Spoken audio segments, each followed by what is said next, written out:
Ne vous laissez pas éblouir par la lumière des dieux de l'Olympe. Leur éclat ne sert qu'à masquer ce qui régnait véritablement dans les ténèbres. Car dans l'ombre des carrefours, là où la nuit devient soudain plus profonde, s'éveille une présence bien plus ancienne. Une divinité que même les immortels n'osent regarder sans frémir de prudence. Aujourd'hui, dans cette nouvelle chronique des ombres, plongeons dans l'ombre d'une déesse si crainte que même l'Olympe s'incline devant elle. La maîtresse de la lune, souveraine des spectres et gardienne des secrets interdits de la sorcellerie. Son nom, Hécate. Avant que le tonnerre de Zeus ne déchire le ciel, avant que les palais de l'Olympe ne dominent le monde des mortels, avant même que l'ordre ne remplace le chaos, elle existait déjà. Hécate n'est pas née dans un monde stable. Elle est issue d'un temps ancien, un temps brut, indompté. Un âge où les forces primordiales façonnaient encore la réalité. Elle est une titanide. Fille de Persès, incarnation de la destruction, et d'Astéria, gardienne des étoiles et des mystères nocturnes. En elle coexistent deux héritages, le pouvoir de détruire et celui de voir au-delà. Mais contrairement aux autres titans, Hécate n'a jamais chuté. Lorsque la guerre éclata, la titanomachie, les anciens dieux furent renversés, enfermés, oubliés. Tous, sauf elle. Car quand Zeus s'éleva au sommet, il fit quelque chose d'inattendu. Il ne la combattit pas. Il ne tenta pas de la briser. Il la reconnut. Dans les récits anciens, il est dit qu'il lui accorda un privilège unique, celui de conserver ses pouvoirs dans tous les mondes. Ciel, terre et royaume souterrain. Un respect rare, presque inquiétant, car même le roi des dieux savait. Certaines forces ne peuvent être dominées. Hécate n'est pas une ennemie, elle n'est pas une alliée, elle est une constante, une présence ancienne, silencieuse, qui traverse les âges sans jamais plier. Car Hécate ne se conquiert pas, elle ne se défie pas, elle s'observe, et surtout, elle se tolère. Hécate ne règne pas sur un seul royaume, elle est partout, dans le ciel, où les étoiles murmurent des vérités oubliées, sur la terre, où les mortels avancent sans toujours comprendre, et sous la terre, là où les ombres ne dorment jamais. Elle est la frontière, le passage, l'instant fragile où tout peut basculer. Contrairement aux autres dieux, elle ne domine pas un domaine, elle circule entre eux. On invoque pour la richesse, pour la sagesse, pour attirer la chance. Mais ceux qui la connaissent vraiment la prient pour survivre, car elle voit ce que les autres ignorent. Elle entend ce que personne n'ose écouter. Hécate est liée à la lune, changeante et insaisissable, à la nuit où les vérités se révèlent, à la magie, ancienne et indomptable, et aux esprits, errants entre deux mondes. Mais surtout, elle appartient au carrefour, ces lieux suspendus entre deux choix, où aucun chemin n'est sûr. Chaque pas y est une décision, chaque décision une conséquence. Et dans l'ombre de ces croisements, elle observe, silencieuse, attendant que tu choisisses. On ne peut pas définir Hécate, car elle change. Elle n'a pas une forme, elle en possède 1000. Parfois, elle apparaît comme une femme seule, immobile, figée dans le silence de la nuit, tenant des torches dont la lumière tremble sans jamais s'éteindre. Parfois, elle devient une gardienne, assise, droite, entourée de serpents, comme si elle protégeait un secret que personne ne devrait approcher. Mais le plus souvent, elle prend une forme qui défie toute logique. 3 visages, 3 corps, 3 regards, une présence fragmentée et pourtant unie. Un visage tourné vers le passé, observant ce qui a été. Un autre fixé sur le présent, voyant ce que les mortels refusent de voir. Et le dernier, plongé dans l'avenir, scrutant ce qui n'est pas encore arrivé. Mais parfois, elle dépasse même l'humain. Ses visages changent, chien, lion, cheval, des formes instinctives, sauvages, primordiales. Comme si Hécate n'était pas une déesse, mais une force, une entité qui traverse les mondes sans jamais vraiment appartenir à l'un d'eux, ni totalement ici, ni totalement ailleurs, mais toujours présente.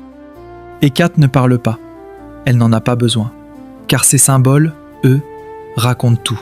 Ils ne sont pas là pour décorer, Ils sont là pour avertir. Les torches. Leur flamme ne réchauffe pas. Elle révèle. Elle éclaire ce que l'on préfère ignorer. Les vérités cachées. Les chemins dangereux. Les ombres que l'on porte en soi. Les chiens noirs, silencieux, puis soudain agités. Ils protègent, oui, mais pas comme on l'espère. Ils sentent ce que les humains ne perçoivent pas. Ils annoncent une présence, un passage. Et puis, les clés, discrètes, presque insignifiantes. Mais elles sont les plus dangereuses, car elles ouvrent.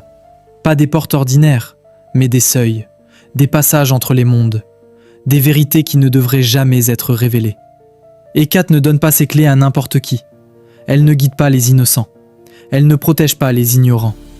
Elle apparaît quand il est déjà trop tard, quand le doute est installé, quand le chemin est incertain. Elle guide, oui, mais seulement ceux qui sont déjà perdus. Et une fois qu'elle t'a trouvé, il n'y a plus de retour en arrière.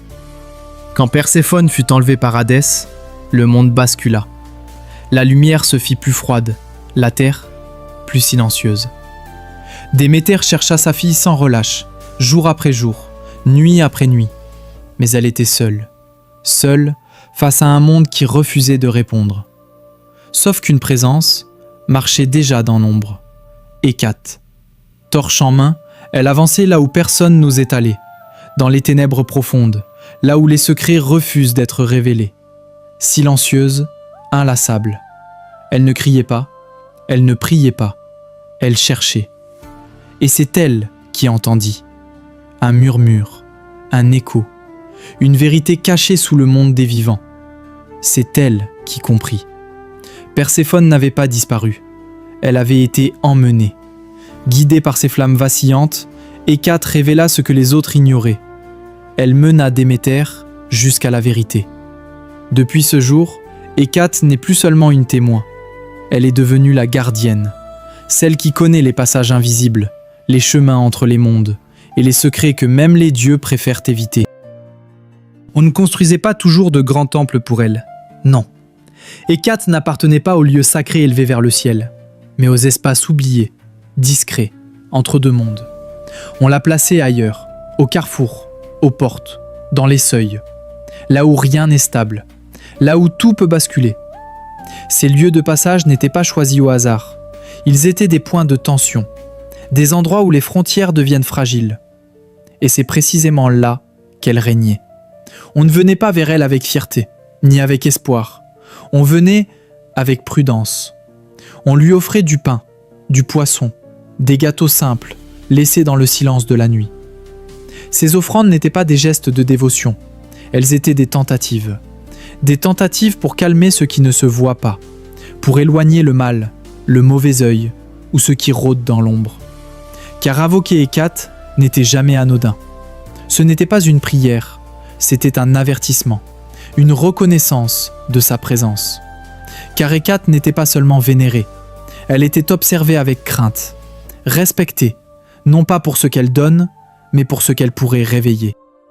La nuit, elle marche, pas comme les mortels, pas comme les dieux. Elle glisse dans l'ombre, silencieuse, presque irréelle, avec ses torches. Leur lumière vacille, non pas pour éclairer le chemin, mais pour révéler ce qui s'y cache. Et derrière elle, un cortège, des âmes perdues, des ombres errantes, des présences qui n'ont jamais trouvé le repos. Elles ne parlent pas, elles suivent, comme attirées ou condamnées. Les anciens le savaient. Quand le silence devient trop lourd, quand l'air semble figé, et que les chiens commencent à hurler sans raison, ce n'est pas le hasard.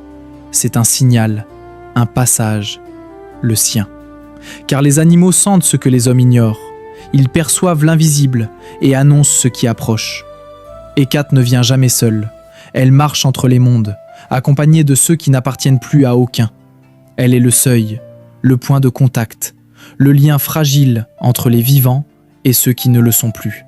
Et quand elle passe, les frontières disparaissent, juste pour un instant. Avec le temps, son pouvoir a changé. Ou peut-être qu'il s'est simplement révélé. Car Hécate n'a jamais été limitée à un seul rôle.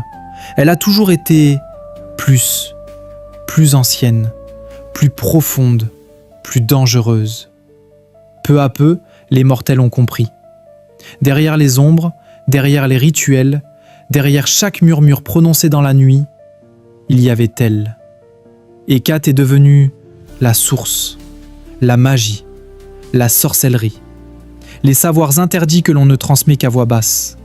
Elle ne se contente pas d'observer, elle accorde, elle choisit à qui donner le pouvoir, et surtout, elle décide quand le reprendre.